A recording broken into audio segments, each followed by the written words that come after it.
या 365 दिवस जर आम्ही आमच्या मनामध्ये शिवजयंती विचारांची साजरी केली तर कदाचित या महाराष्ट्राच्या मातीला ही मानवंदनाच होईल.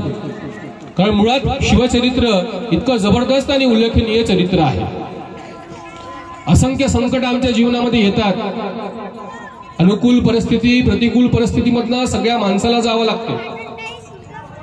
पण या अनुकूल परिस्थितीमधनं प्रतिकूल परिस्थिती करण्याची जी ताकद त्याच्यामध्ये असते ना, तो म्हणजे शिवचरित्राचा व्याख्यान करणारा किंवा वाचन करणारा माणूस असतो.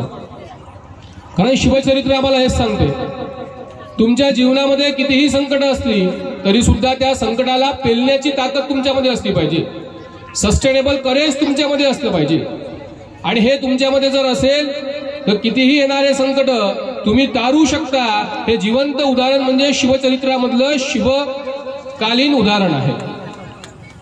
आपल्या सगळ्यांना माहित आहे की शिवाजी महाराजांचा हा कालखंड जो आहे आणि या कालखंडाच्या आधारावर आम्ही जे म्हणतो की 395 वर्षापासून शिवजयंती संपूर्ण महाराष्ट्रामध्ये नव्हे संपूर्ण देशामध्ये मोठ्या उत्साहात साजरी होते. याच्या मागचं मुख्य कारण म्हणजे असं आहे की शिवाजी महाराजांनी आपल्या जीवनामध्ये केलेलं समर्पण.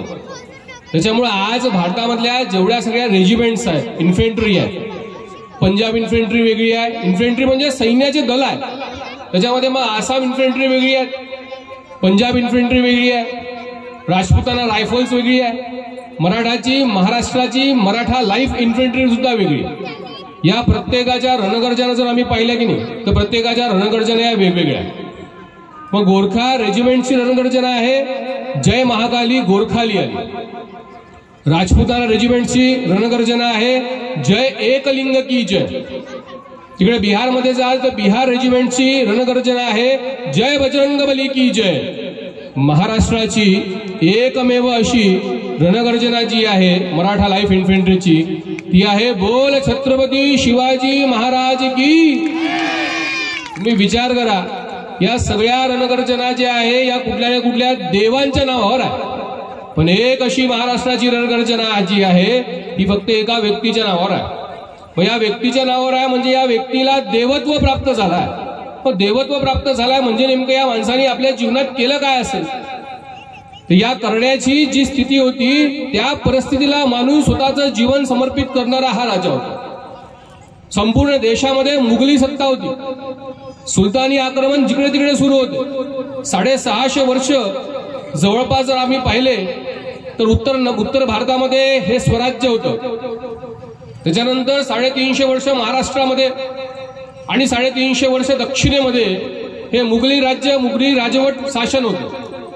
या सगळ्या याच्यामधनं आता कोणी बाहेर काढणार नाही का हा सगळ्यांच्या सामान्य माणसाच्या मनामध्ये विचार होता. कारण एखादा बादशाह जर गावात यायचा म्हटलं की लोकांच्या मुंडक्यांचे मिनारच्या मिनार रचल्या जायचे, आई बहिणींची आबरू लुटल्या जायची, आई बहिणी सुरक्षित नव्हत्या, आमचे सगळे मंदिरं देवस्थान उद्ध्वस्त केल्या जात होते. आणि अशा या स्थितीमध्ये संपूर्ण हिंदू समाज जणू काही विसरून गेला होता की आम्ही हिंदुत्वाची ती ज्योत आहे जी रामानी पेटवली होती. आम्ही हिंदुत्वाची ती ज्योत आहे जी श्रीकृष्णाने पेटवली होती. आम्ही हिंदुत्वाची ती ज्योत आहे जी प्रत्यक्ष महाकालनी स्वतः या धर्तीवर अवतरित करून भैरवाच्या नावाखाली केली होती. आणि या सगळ्या आधारावर हा हिंदू समाज विसरलेल्या ग्लानी झालेल्या समाजाला जिवंत स्वरूपामध्ये उभं करण्यासाठी जेव्हा लोकांच्या मनामध्ये हा प्रश्न उत्पन्न झाला त्यावेळेस फाल्गुन बद्ध तृतीया म्हणजे 19 फेब्रुवारी 1630 हा दिवस जरी त्यावेळेसच्या इतिहासामध्ये लिहिला गेला नसेल पण आज मात्र जागतिक इतिहास लिहिण्याची जर वेळ आली तर शिवाजी या 3 शब्दाशिवाय जागतिक इतिहास पूर्ण होऊ शकत नाही अशी जबरदस्त कीर्ती स्वतःच्या जीवनशैलीमध्ये शिवाजी महाराजांनी घडवून आणली. 5 पातशाही होत्या. शिवाजी महाराजांचा जन्म त्या दिवशी झाला होता. आणि जन्म झाल्यानंतर एखाद्या माणसाच्या जीवनामध्ये देवत्व प्राप्त होत नाही हो. त्याच्या जन्माच्या नंतर त्याला स्वतःच्या आधारावर किंवा स्वतःच्या समर्पणावर या देशाला उभं करावं लागते. आणि आमच्याकडे ही मांडीआळी होती. मग त्या सुलतानाच्या काळामध्ये गुरु नानकांपासून तर गुरु गोविंद सिंगांपर्यंत जे जे सगळे अत्याचार झाले आम्हाला सगळ्यांना माहित आहे. गुरु तेगसिंग बहादुरांचं मस्तक कलम झालं फक्त धर्मासाठी. गुरु गोविंद सिंगाच्या 2 पोरांना त्या भिंतीमध्ये जिवंत गाडण्यात आलं फक्त धर्मासाठी. आणि एवढा सगळा इतिहास आमच्या डोळ्यासमोर असताना या धर्माला वाचवण्याचं काम नेहमी नेहमी प्रत्येक वेळेस महापुरुषांनी केलं आणि तेच या 16व्या शतकामध्ये शिवाजी महाराजांच्या जयंतीनिमित्त जे आम्ही साजरे करून राहिलो आहे त्यांच्या जन्मानिमित्त झालं. आणि मग जो उद्यास आला मुळात आई जिजाऊ आणि राजे शहाजी या दोघांच्या मनामध्ये हा विचार आला की या महाराष्ट्रावर 5-5 पातशाही जणू काही या देशाला लुटण्यासाठी हाहाकार करून राहिली आहे. मग इकडे निजामशाही आहे, कुतुबशाही आहे, तिकडे मुघल आहे, इंग्रज आहे, या सगळ्यांच्या तावडीतनं हा देश सोडवायचा कसा. मग दुसऱ्याच्या घरातून सुरुवात करायची का हो? नाही, माझ्या घरातून सुरुवात केली पाहिजे. मग माझ्या घरातून सुरुवात करायची असेल तर काय केलं पाहिजे. माझ्या पोराला फक्त 2 मुलं होते, 6 मुलं झाली, त्यातली 4 मुलं वारली होती. मोठे थोरले बंधू होते ते म्हणजे संभाजी आणि लहान बंधू म्हणजे हे शिवाजी, हे दोघंच फक्त मुलं होते. आता या दोघही मुलांना स्वराज्याच्या कामासाठी आणि देशाच्या कामासाठी धर्माच्या कामासाठी लावलं. मुळात तिकडे शहाजी राजांनी स्वतः संभाजी राजांना आपल्यासोबत ठेवून घेतलं आणि बँगलोरमध्ये कर्नाटक उभं करण्याची जबाबदारी त्यांच्याकडे दिली. आणि शिवाजी राजांना फक्त वयवर्ष 12 होतं. या 12 वर्षाच्या कालखंडामध्ये शिवाजी राजांना आई जिजाऊ सोबत पाठवलं पुण्यामध्ये लाल महल बांधून घेतला. त्या ठिकाणी त्यांचा निवास झाला आणि एकच काम सोपवलं होतं ते म्हणजे हिंदवी स्वराज्य उभं करणे. या देशामध्ये ही मुघली पातशाही संपवून हिंदुत्वाचा विचार जो आहे तो लोकांच्या मनामध्ये पेरणे. हा 2 गोष्टींच्या आधारावर शहाजी राजांनी आपल्या लहानशा त्या बाळावर इतकं मोठं आत्मविश्वासाचं डोंगर कोसळलं होतं. मुळात काय दिलं असेल वडिलांनी. एखाद्या मुलाला जर व्यवसाय उभा करायचा असेल तर वडील जे पाहिलं सोपरी सगळ्या गोष्टी देते, तरी सुद्धा मुलगा व्यवसाय उभा करण्यामध्ये तसा सक्षम राहत नाही. पण मात्र शिवाजी राजांकडे आणि शहाजी राजांकडे काहीच नव्हतं. अशा वेळेस शहाजी राजांनी 3 गोष्टी महत्वाच्या शिवाजी राजांना दिल्या होत्या. ते म्हणजे एक छोटंसं मंत्रिमंडळ दिलं होतं. राजा हे मंत्रिमंडळ तुम्ही घ्या, पण या मंत्रिमंडळाचा विस्तार करा. हिंदवी स्वराज्य उभं झालं की या मंत्रिमंडळाला अष्टमंत्रमंडळ प्रधान तयार करा. आणि राजांनी तेच केलं. 6 जून 1674 जेव्हा शिवाजी महाराजांचा राज्याभिषेक झाला तेव्हा या छोट्याशा मंत्रिमंडळाचं रूपांतर शिवाजी महाराजांनी अष्टमंडळामध्ये केलं. दुसरी गोष्ट दिली होती ती म्हणजे राजमुद्रा. प्रतिपच्चंद्रलेखे व वर्धिष्ठुर विश्ववंदिता साहसुनो शिवशयसा मुद्रा भद्राय राजते. प्रतिपदेच्या चंद्रासारखं तुमचं स्वराज्य हे संवर्धित व्हावं हे कोण सांगत आहे. हे सांगत आहे शहाजीराजे. अजून स्वराज्य निर्माण झालं नाहीये, फक्त वयवर्ष 12. या 12 वर्षाच्या वयामध्ये स्वराज्य निर्माण करण्याची जबाबदारी दिली आहे. पण आत्मविश्वास पहा. एखादं चांगलं काम वडिलांनी जर आपल्या मुलावर सोपवलं असेल त्याच्यासाठी आत्मविश्वास पाहिजे असते. आणि तो शहाजी राजांचा आत्मविश्वास किती जबरदस्त असेल तर आपल्या 12व्या वर्षाच्या मुलाच्या खांद्यावर एवढी मोठी जबाबदारी टाकली आणि त्याला पाठवलं पुण्यामध्ये. आणि महाराजांनी ते सिद्ध करून दाखवलं. 6 जून 1674 मध्ये राज्याभिषेक झाल्यानंतर या राजमुद्रेचं आपल्या पूर्ण व्यवहारामध्ये समावेश करून घेतला. तिसरं दिलं होतं तो म्हणजे भगवा ध्वज. सगळ्यात महत्वाचा होता हा भगवा ध्वज.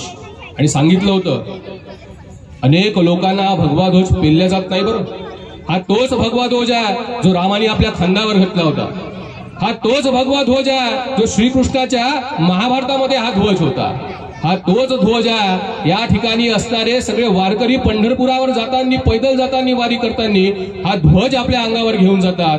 हा तो ध्वज आहे जो धारकरी या देशामध्ये पराक्रम गाजवतात. त्याच्यामुळे हा भगवा सहभागी झाला पाहिजे स्वराज्यामध्ये. आणि महाराजांनी तेच केलं.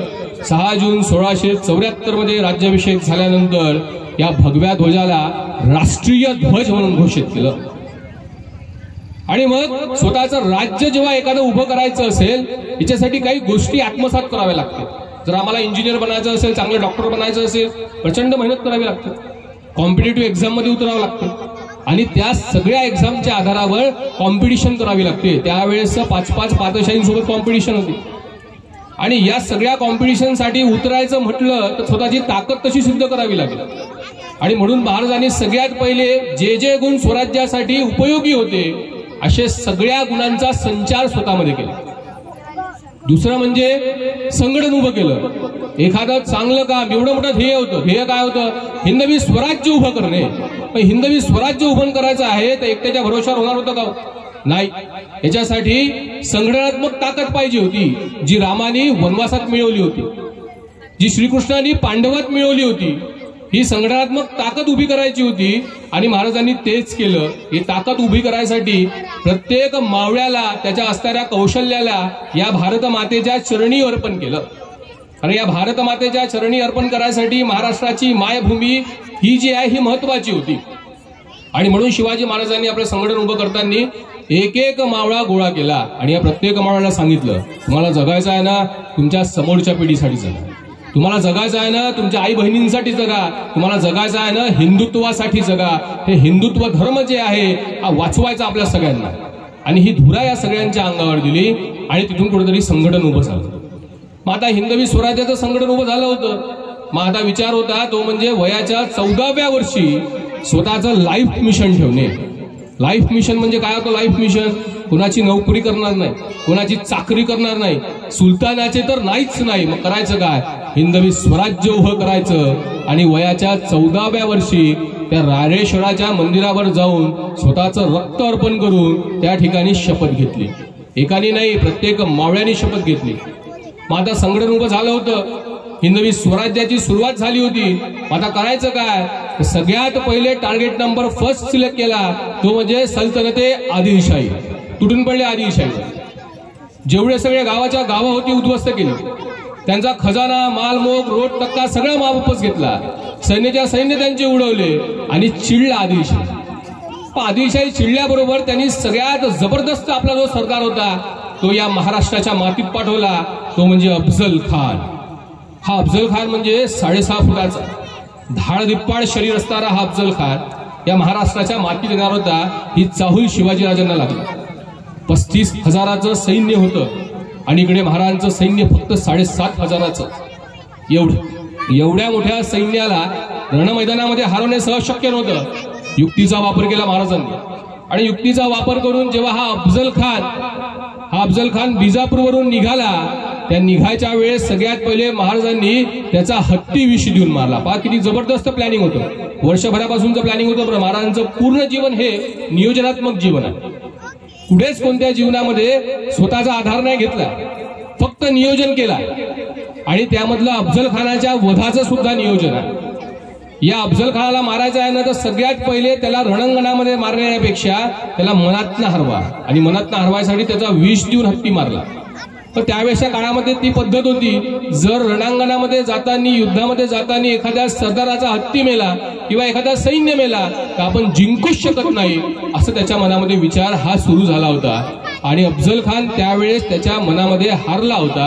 हे सिद्ध होते ते म्हणजे बिजापूरच्या बाहेर जर तुम्ही निघाले, त्या बिजापूरच्या बाहेर आजही तुम्ही निघाले तर त्याच्या 61 बायकांचे मुंडके त्या ठिकाणी दिसतील। म्हणजे 61 बायकांचे जे सगळ्या समाध्या आहेत त्या ठिकाणी तुम्हाला दिसतील। का केलं असेल त्यांनी असं? महाराष्ट्राच्या मातीत चाललो आहे, सह्याद्रीच्या दऱ्याखोऱ्यामध्ये चाललो आहे, शिवाजी राजांना पकडायला चाललो आहे, वापस येईल की नाही याची गॅरंटी नाही आहे, सह्याद्रीच्या त्या उत्तुंग पहाडामध्ये आपला ठाव ठिकाणा लागते की नाही याची गॅरंटी नाही आहे। मग या 61 बायकांचं करायचं का? म्हणून या 61 बायकांना मारून टाकलं त्यांनी आणि त्यांची समाधी त्या बिजापूरमध्ये काढली आणि मग निघाला हा अफजल खान शिवाजी महाराजांना पकडायसाठी। त्याला माहित होतं शिवाजी महाराजांना सह्याद्रीच्या आतमध्ये मारता येणार नाही। खरे या सह्याद्रीच्या आतमध्ये फक्त 3च माणसं जाऊ शकतात, ते म्हणजे एक वाघ, दुसरा वारा आणि तिसरे म्हणजे मराठे। हे त्याला चांगल्या प्रकारे माहित होतं आणि म्हणून शिवाजी महाराज रणांगणामध्ये आला पाहिजे हा विचार घेऊन तो प्रत्येक गावाच्या गावा लुटायला लागला। महाराष्ट्रामध्ये पाय ठेवल्याबरोबर आई बहिणींची आबरू लुटली, तुळजाभवानीपर्यंत येऊन पोहोचला, तुळजाभवानी खंडित केली, पंढरपूरपर्यंत येऊन पोहोचला, पंढरपूर खंडित केला। शेवटी महाराज चिडले होते, पण महाराजांनी मात्र आपली प्रतिक्रिया दिली नाही, कारण मुळात त्याला आणायचं होतं ते म्हणजे जावळीपाशी आणि अफजल खानाला शिवाजी महाराजांना आणायचं होतं ते म्हणजे वाईच्या प्रदेशामध्ये। पण महाराजांना मात्र आपला यश जो आहे तो सक्सेस करता आला। आणि हा इतिहास आहे की अफजल खान शिवाजी महाराजांना भेटायला जावळीमध्ये गेला। आणि आपल्या सगळ्यांना जर जावळी माहित नसेल तर ते युट्यूबवर सर्च करा। ही जावळी पुण्यापासून 108 किलोमीटर असणारं महाबळेश्वर आणि त्या महाबळेश्वर पासून फक्त 12 किलोमीटरवर अंतर हे जावळीचं आहे। हे जावळीचा मोठा जंगल आहे। या जंगलाच्या आतमध्ये माणूस काय हवा सुद्धा शिरू शकत नाही, इतकं घनदाट जंगल आहे। आणि त्या जंगलामध्ये स्वतः शिवाजी राजांनी उभे केलेला होता तो म्हणजे किल्ले प्रतापगड। आणि या प्रतापगडाच्या पायथ्याशी भेट ठरणार होती। पायथ्याशी भेट ठरली होती। दिवस होता 10 नोव्हेंबर 1659। जणू काही अफजल खानाचा मर्दन दिवस होता त्या दिवशी. आणि बस ही भेट ठरली. त्यावेळेस ठरलं होतं की 10 सैन्य घ्यायचे सोबत, 10 बॉडीगार्ड सोबत घ्यायचे, जे तंबूच्या बाहेर उभे राहतील. एक वकील सोबत राहील. निहत्ते दोघांना जाऊन भेटायचं आहे. शिवाजी राजांचं नियोजन बा किती जबरदस्त आहे. बरोबर वर पहाडाच्या म्हणजे त्या प्रतापगडाच्या वरच्या भागापासून ते निघाले टोकापासून. तर ती वेळ होती बरोबर 12:35 का? कारण 12:35 सूर्य जो आहे हा बरोबर डोक्यावर असतो. आणि या सूर्याच्या प्रकाशामध्ये त्या पायथ्यावर असलेल्या छावणीमध्ये नेमकं काय सुरू अफजल खानाचं ते पाहायचं होतं. आणि अफजल खान जर वर पाहायला शिवाजी महाराजांकडे पाहायला गेला तर या सूर्याची किरण त्याच्या डोळ्यात गेली पाहिजे, इतकं जबरदस्त नियोजन महाराजांनी केलं होतं.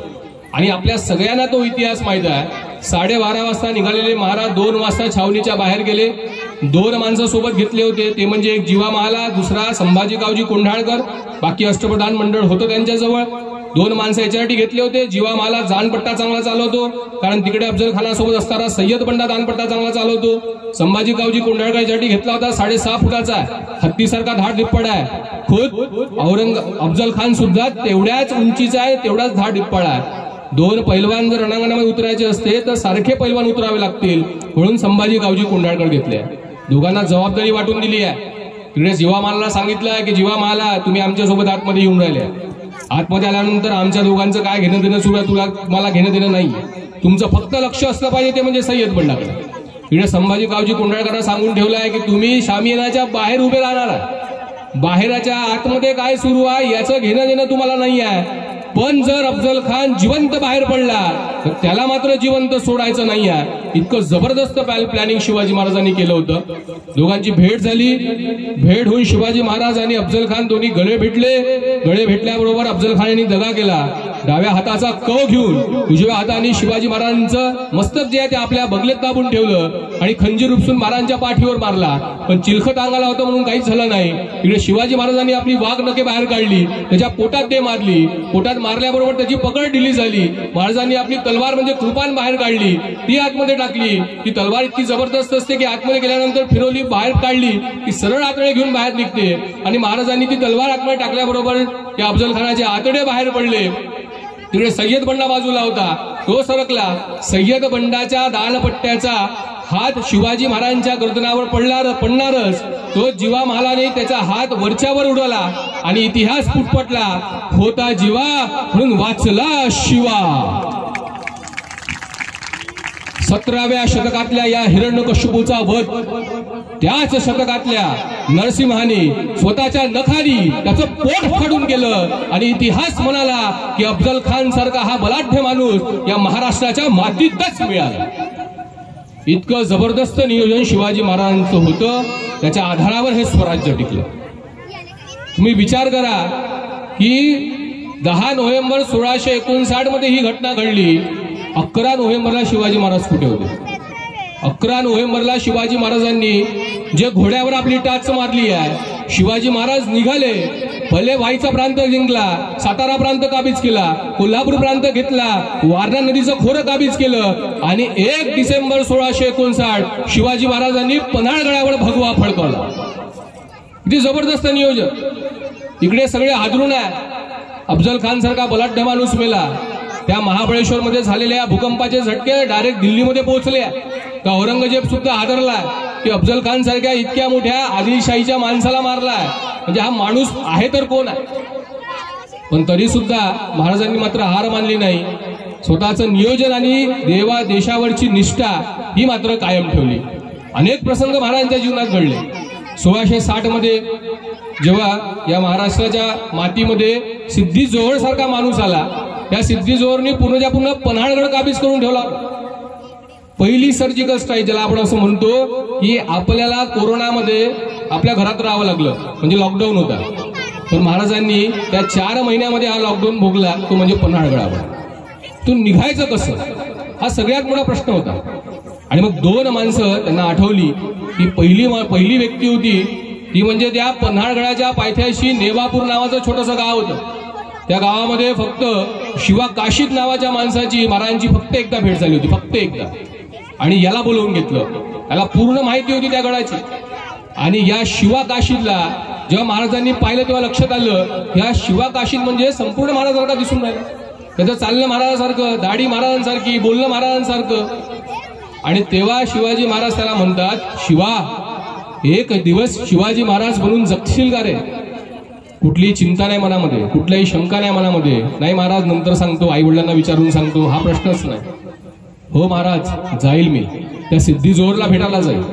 आणि इतिहास सांगतो जेव्हा सिद्धी जोहरला हा शिवाकाशीत भेटायला गेला तेव्हा त्याला माहीत पडलं त्याची गर्दन छाटल्या गेली.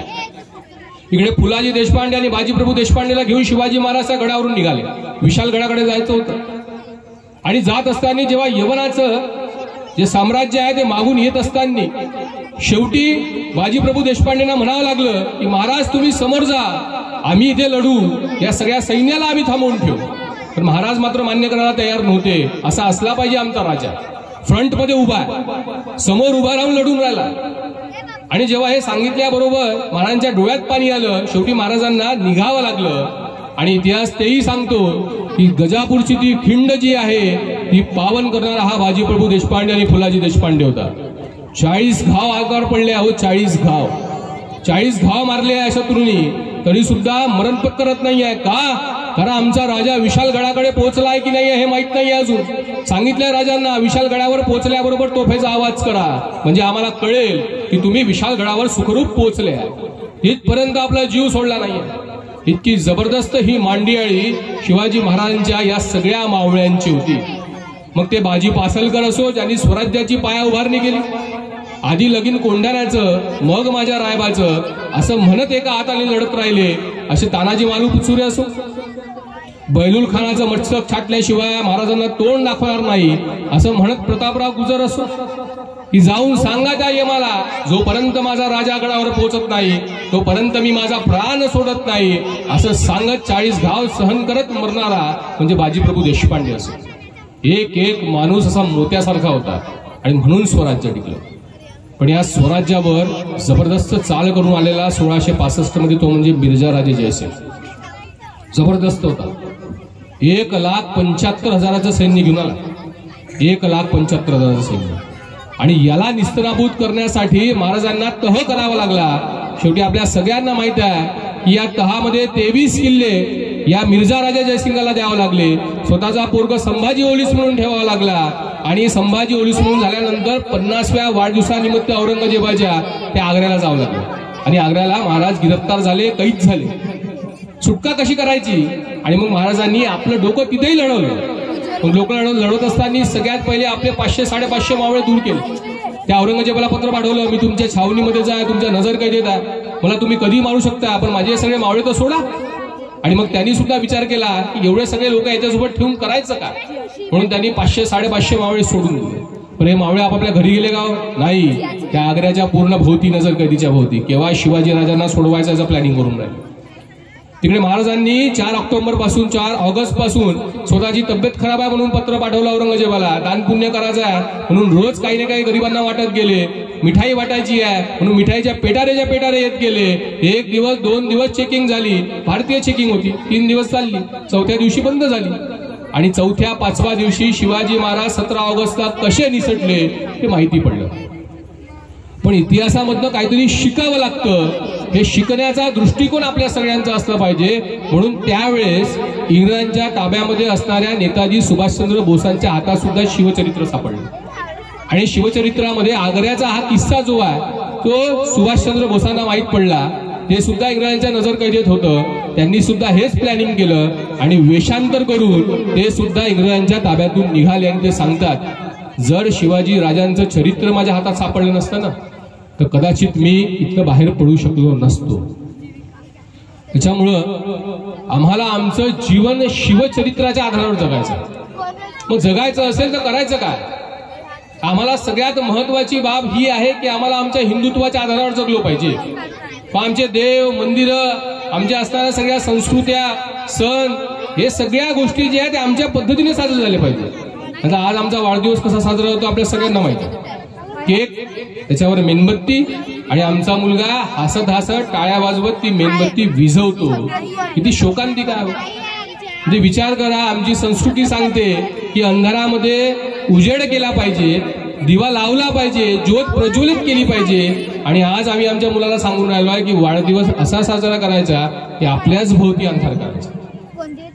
अनेक अशा प्रथा आहेत ज्या प्रथांच्या आधारावर आम्ही म्हणू शकतो की आम्ही आमच्या हिंदुत्वाचं जीवन सध्या जगत नाहीये। रामाचं मंदिर बनवण्यासाठी 490 वर्ष लागले। तुम्ही विचार करा, आज आमच्या गावातलं मंदिर सुरक्षित आहे का हाही विचार आम्ही केला पाहिजे। रोज त्याची पूजा अर्चना होत आहे का हाही विचार आम्ही केला पाहिजे। आणि आमचा जो मुलगा आहे या ठिकाणी मातृशक्ती खूप मोठ्या प्रमाणात बसली आहे, त्याच्यामुळे तिने विचार केला पाहिजे की माझा मुलगा, मी सुद्धा जिजाऊ बनली पाहिजे, माझा मुलगा सुद्धा शिवाजी राजांच्या आदर्शावर चालेल का? अरे आदर्शावर नाही तर फक्त धुळीवर सुद्धा चालेल का? हा जरी विचार केला तर या देशामध्ये पुन्हा कोलकाता सारखी घटना नाही घडणार, बदलापूर सारखी घटना नाही घडणार, लहान लहान मुलीवर बलात्कार नाही होणार, एखाद्या घरावर दरोडा नाही टाकले जाणार, एखाद्याचा खून नाही होणार। कारण शिवचरित्र जिथपर्यंत आमच्या घरामध्ये पुस्तकाच्या स्वरूपात जरी असेल पण हे आचरणाच्या स्वरूपात जिथपर्यंत येत नाही तोपर्यंत आमची जीवन पद्धती सुटत नाही। कारण या समाजामध्ये बनणारा हा गुंड जो आहे तो आपल्याच समाजाला त्रास देणार आहे, हा विचार आम्ही सगळ्यांनी केला पाहिजे। आणि या 395व्या शिवजयंती निमित्त आम्ही सगळ्यांनी हा विचार घेतला पाहिजे। ऑलरेडी खूप उशीर झाला, त्याच्यामुळे मी जास्त काही लांबवत नाही आणि या ठिकाणी थांबतो। फक्त शेवटी औरंगजेब आणि शिवाजी महाराज हे दोघे शत्रू आहेत, एकमेकांचे इतके जबरदस्त शत्रू आहेत, पण तरी सुद्धा एखाद्या शत्रूची स्तुती करणारा माणूस आपल्याला कधी मिळत नाही। पण हा औरंगजेब मात्र शिवाजी महाराजांची स्तुती पा कसा करतो। औरंगजेबाचा दरबार भरला, त्याचे सरदार मनसबदार त्याचे शहजादे त्या ठिकाणी बसले आणि औरंगजेबाच्या येण्याची वाट बघतात। आणि औरंगजेब येत असताना त्याच्या अल्ताफचे नारे लागतात, हजरत सलामत किबला है दीन और दुनिया, अबुल मुजफ्फर मोइनुद्दीन, शहनशाह काजी, आलमगीर बहादुर, मोहम्मद औरंगजेब। असं म्हणत जेव्हा औरंगजेब दरबारात प्रवेश करतो तेव्हा त्याची मान खाली असते आणि त्या शहजाद्याला तो म्हणतो, ये सब फिजूल है शहजादे, जंगेज और तैमूर के खून ने कभी शिकस्त नहीं देखी शहजादे, पर आज कंधार से लेके तंजावर तक सारे हिंदुस्तान पर मुगलिया सल्तनत का ख्वाब देखने वाले मां बदौलत आज ये क्या देख रहे हैं? हमारे आंखों के सामने सिवा अपने सल्तनत की तामीर कर चुका है, हमारे लाखों के फौज के सूबेदारों को खदेड़ दिया है उसने। ये है हमारे मामूजान इमिलुल उमराह शाहिस्ते खान। जब शिवा ने लाल महल पे छापा मारा तो ये वहां से धूम दबा के भाग निकले। तकदीर के सिकंदर थे कि जा बच गई, सिर्फ 3 उंगलियां ही खोनी पड़ी। ये जसवंत सिंह जोधपुर के शहजादा, मराठों के घाव इन्होंने अपने सीने पे नहीं अपने पीठ पे खाया है। ये सूरत के खूबसूरत नवाब इनायत खां बहादुर, जब शिवा सूरत आए तब ये वहां से दुम दगा के भाग निकले। ये सिद्दी फौलाद खां जिनके हथेली पे शिवा मिठाई रखकर आगरा की गिरफ्त से बाहर निकल गए। ये रणमस्तका खां, ये बूंदी नरेश भाऊ सिंघाड़ा, तमाम तुर्क मुगल अफगन सबके सब पछाड़ दिए हैं शिवा ने। क्यों मिलती है उसे इतनी फतह? ये क्यों का मतलब तुम नहीं समझोगे शहजादे। औरत, नाच गाना, मौज मस्ती, इश्क और मोहब्बत में गिरफ्तार तुम शिवा को नहीं समझ पाओगे। शिवा खाक है, चालाक है, मगरूर है, दगाबाज है, लेकिन उसका चाल चलन दूध की तरह साफ और सूरज की तरह चमकदार है। इसीलिए दूसरों के औरत इज्जत, फकीरों की इज्जत करता है वो, इसीलिए उसकी इज्जत और शौहरत बुलंद मीनार की तरह आसमान को छू रही है। इसमें कोई शक नहीं शहजादे कि हम खुश नसीब है कि हमें शिवा, हमें दुश्मन भी मिला वो शिवा जैसा मिला, दुश्मन भी मिला वो शिवा जैसा मिला। जय हिंद, जय भारत, जय शिवराय। प्रौढ़ प्रताप पुरंदर क्षत्रिय कुलावतंस सिंहासनाधीश्वर राजा श्री छत्रपति शिवाजी महाराज की, श्री छत्रपति शिवाजी महाराज की, श्री छत्रपति शिवाजी महाराज की।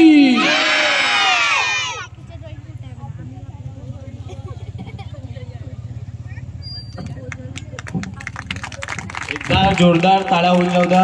आज लक्ष्मीकांतजींनी वेळेतला वेळ काढून आपल्या व्याख्यान म्हणजे शिवचरित्रावर व्याख्यान दिलं।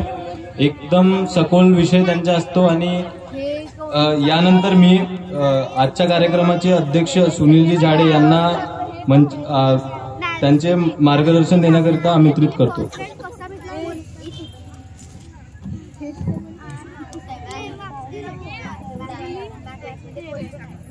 आजच्या कार्यक्रमाला उपस्थित सर्व गावातील नागरिक, युवा वर्ग, आज आपण शिवजयंतीनिमित्त या ठिकाणी उपस्थित झालात. शिवाजी महाराजाबद्दल श्रीकांतजीने खूप छान सांगितलं. तसेच अंगी गुण बाळगा आणि शिवजयंतीनिमित्त माझ्याकडून शुभेच्छा देतो. एवढं बोलून माझे 2 शब्द समाप्त करतो.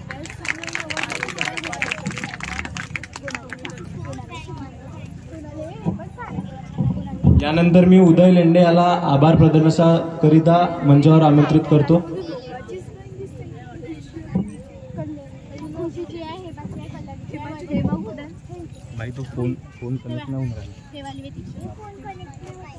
माननीय श्री सुनीलजी झाडे आपले अध्यक्ष होते. त्यांनी या वेळेत वेळ काढून या कार्यक्रमाला आले आणि कार्यक्रमाची शोभा वाढवली. त्याकरता त्यांना खूप खूप धन्यवाद. व जे आज आम्हाला जे वक्ता लाभले श्री लक्ष्मीकांतजी कारिंगवार, ते वेळात वेळ काढून आले आणि त्यांनी आम्हाला आपले मार्गदर्शन दाखवले. त्याबद्दल त्यांना खूप खूप आभार. व ग्रामपंचायत कोतेवाडा येथील सरपंच श्री देवेंद्रजी आष्टनकर हे या कार्यक्रमात आले आणि वेळ काढला. त्याबद्दल त्यांना खूप खूप आभार. व ज्यांनी या कार्यक्रमामध्ये मदत केली व त्यांनी आपले कार्यक्रम केले, त्यांनी काम केले, त्यांना धन्यवाद.